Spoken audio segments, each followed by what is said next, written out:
everybody. Welcome back to Real Housewives of Potomac, Season 10, Episode 12. And we continue back from the Family Fun Day episode where the ladies were then questioning Angel about her housing status. And as Angel is explaining herself or explaining her situation, we see Jazzy and Giselle, having a sidebar conversation, talking about it sounds very strange.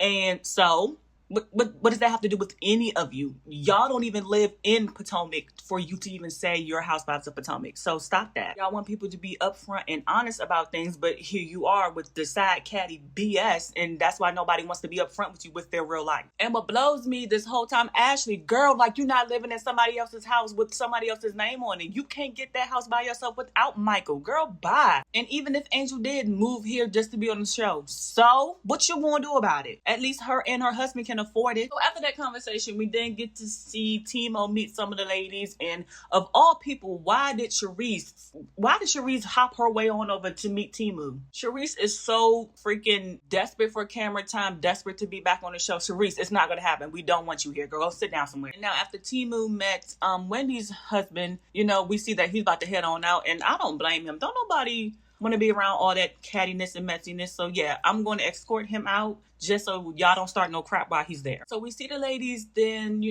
see Timu leave. Of course, they got a little attitude, but of course they act like they get over it. And then they do some weird, dumb sack race. And Giselle and Charisse end up on the floor. And after the sack race, we see Charisse's son show up, as she makes a face. And then we do a little rewind. We do a rewind where we see Giselle, Ashley, and Charisse. They're at dinner or wherever they're at. And they talk about, Charisse's crab boil that she had. And apparently Ashley and Charisse's son had like a romantic interaction because Ashley couldn't hold her liquor and he had to drive her home. Now, although he is grown and they seem to be laughing and giggling at it, I don't find that funny. You're my friend. Don't be kissing on my son. All of these other young men out here in the world, and you choose my son to kiss up on. I don't like that. Now, he's at the little family fun day, and they kind of gloss over it, but we see that, we're going to have a future conversation about it. And, the ladies continue to have a little bit more fun. Now, as game time goes on, we know Angel. Angel is going to be a little irritated. She's going to be just a little bit slow to react, and I'm guessing it's because it's kids around. But Angel and Tia are discussing her situation, and of course, Angel feels some type of way because you guys are overreacting to some type of issue that she's having that's unexpected. How can she handle something that's unexpected? She has to handle it step by step. But of course, Angel is interrupted with Giselle, asking her to, whatever she got going on, let it go, basically. And now I'm a little bit with Angel because I can't continue to have fun and you broads are sitting there trying to insinuate some other type of thing about me when I've already explained it to you. But the fun day still continues, and we see the ladies finally sit down and I guess eat a little bit more. Stacey's passing out her potato salad. It actually looks pretty goddamn good.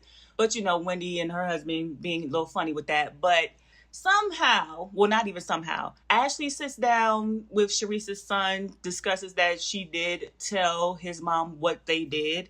And, Wendy overheard it, and rightfully so. Wendy said the same thing I said. Don't be kissing on none of my kids. And thankfully, with that conversation, fun day ended. So in this next scene, we see Tia, her cute little family, and we see that she's trying to, I guess, start to discipline her kids more. And then we also get to see Tia talk about her extended family on her dad's side because, her dad did have outside children. And now that he has passed and moved on, Tia is now going to try to form a relationship with those other kids or children of her dad. And now we end up at Stacey's house. Bella's not there. So her and Timu are going to spend a little time together to work on their marriage. And they just so happen to start working out together. And now after the miniseries at Stacey's house, we now get to Angel's house. They're still packing to go back to Colorado. They're putting stuff in storage.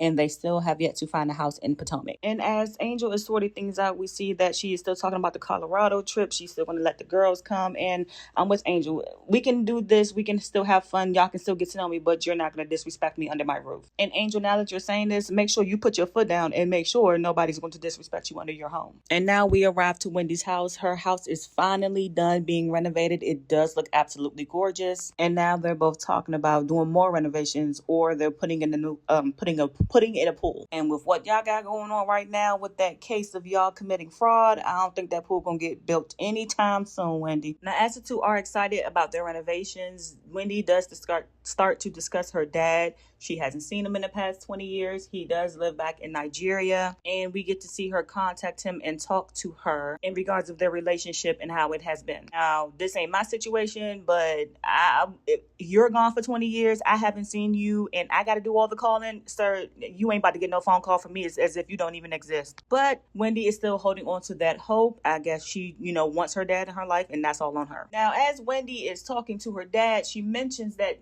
she flew her entire family out to go see him.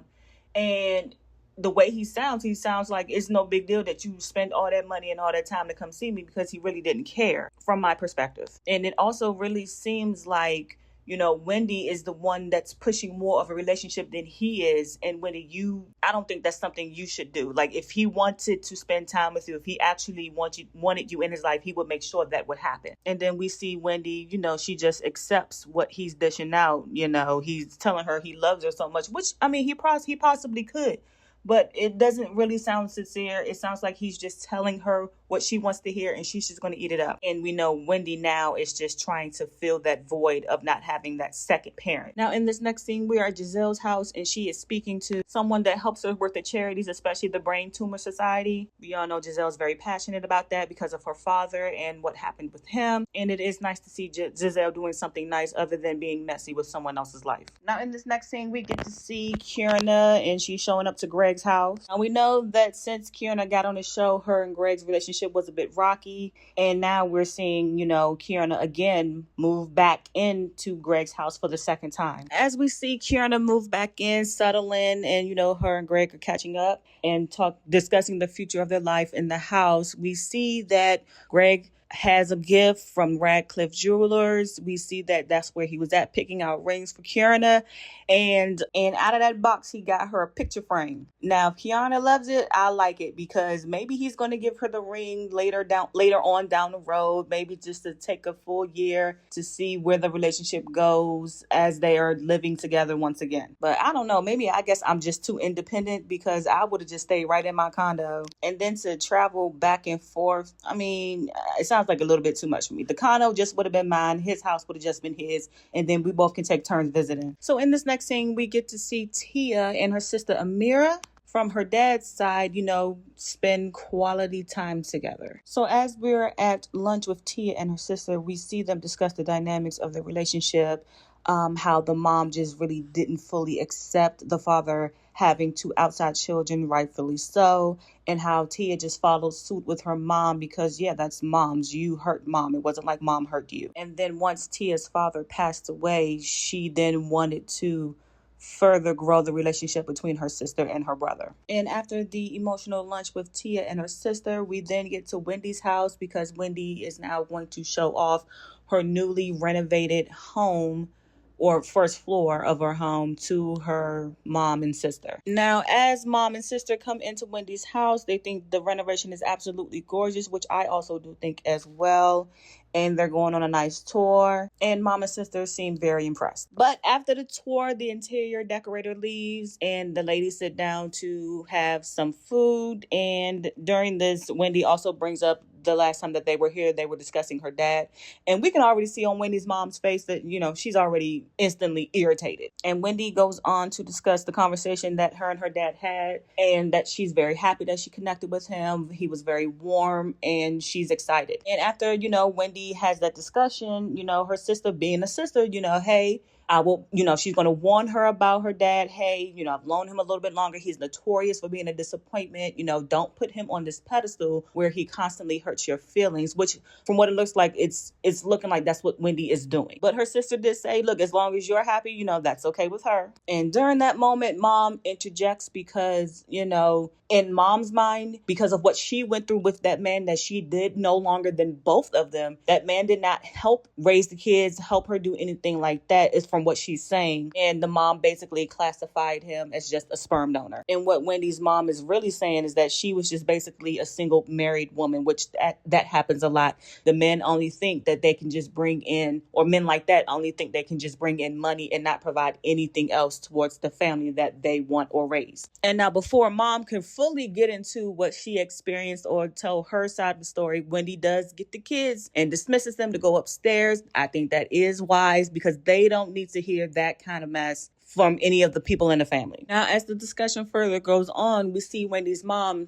say that she doesn't want to hear any updates about the person that abandoned her with kids, which is like a 40-year thing, and how she had to struggle and how she had to, that's basically trauma and traumatic for her to hear how well someone else is doing, the same person that caused you a lot of pain. I don't want to hear that. And I get that from Wendy's mom. And I also feel like because Wendy wants that secondary parent so bad that she's going to have to learn on her own, like most other children out here. You're going to have to learn what that individual or who that individual truly is. And that's for Wendy to learn on her own. And to see and hear what your mom went through, and for you to still try to protect the image of your father, then yeah, that is very hurtful. I get why your mom went off on you, Wendy, because you know what she went through. So why do you think that it is okay to then present that to her? You could have just kept that conversation to you and your sister, because your sister isn't as reactive. Your sister's just like, look, you gonna see who he is. I'm just forewarning you. Your mom, she don't want to hear it, period. And that conversation I would have just left alone. I wouldn't have even said that in front of my mom. Now, as the conversation goes on, we see the conversation get out of control.